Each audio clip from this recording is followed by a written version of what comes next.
Welcome to the wrap-up. Thanks for joining us for another week of high school football. I'm Ralph Cooper, joined by Kayla Pace. And before we get into our highlights, we've got to go through our pick'ems, brought to you by Domino's. All right, so for the games this week for the pick'em, we had Amarillo versus Ryder, and Amarillo was picked across the board. Caprock versus Estacado. We got, 3 picks for Caprock, 2 for Estacado. And then Childress versus Panhandle, 4 Childress, 1 Panhandle, and we'll see how those play out tonight on the show. That's right. Now, Childress versus Panhandle, our game of the week. 2 great offenses. Both did great in the postseason last year, so we kind of expected this to be an offensive battle, and that's kind of what it was. Let's check out those highlights.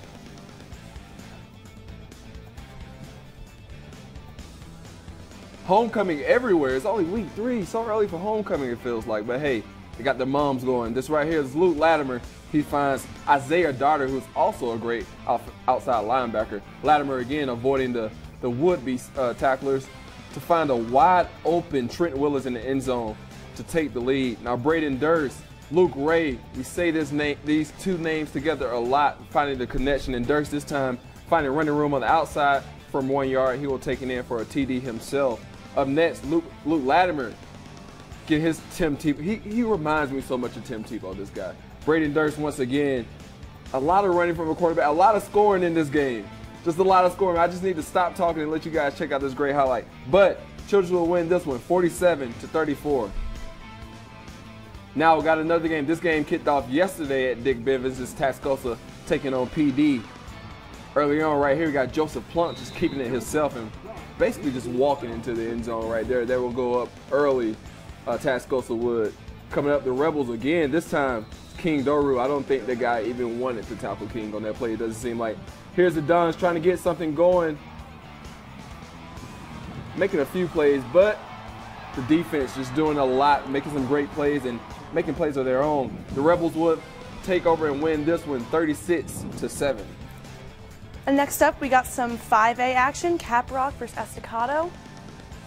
Now, the Matadors, they sneak by the Caprock defense right here. Seth Porter takes it down the field, goes down all the way to the 1 yard line.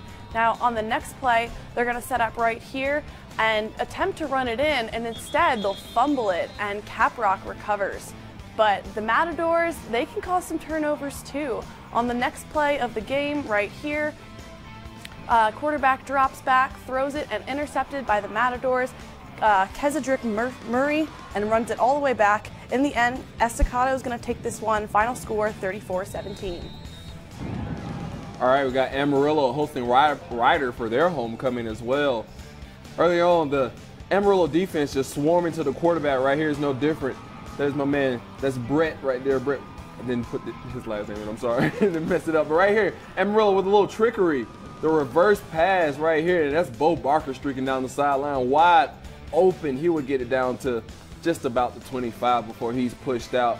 Coming up next, the Sandy's offense would not be able to score, but they would get the field goal for the only points of the first half. This first half was all about defense. As you can see here, the Sandy's offense on the field again, and the Riders defense just say, hey, no more big plays for you guys. That's the tip drill.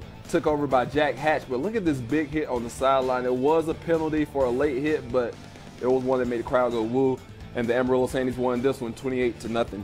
Moving on to Randall hosting Hereford. This is a tough matchup for both teams.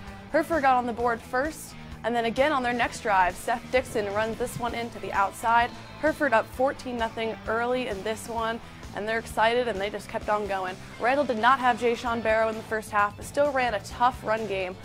This drive would end in a failed field goal attempt, and Hereford gets it again. Before I could even get back to the other end of the field, Seth Dixon again puts them on the board 21-0 at that point, and the final score would be 27-0 at the end.